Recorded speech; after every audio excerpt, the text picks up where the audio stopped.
نئے chief justice کی تعیناتی کے لیے بنائی گئی پارلیمانی کمیٹی تحریک انصاف کے لیے درد سر بن گئی۔ کمیٹی کے لیے نام ارسال کرنا پارٹی رہنماؤں کو بھاری پڑ گیا۔ اندرونی کہانی سامنے آنے پر پی ٹی آئی کا کچا چٹا کھل کر سامنے آ گیا۔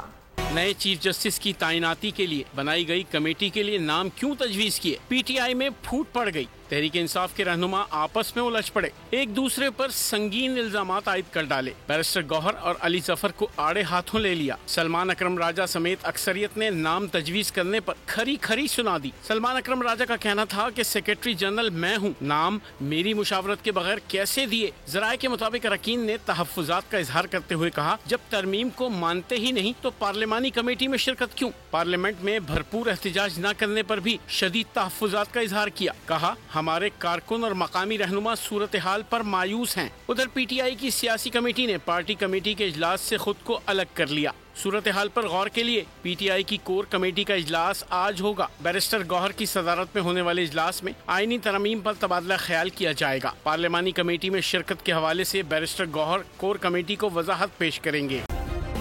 سبسکرائب کریں اور بیل دبائیں تاکہ کوئی خبر رہ نہ جائے۔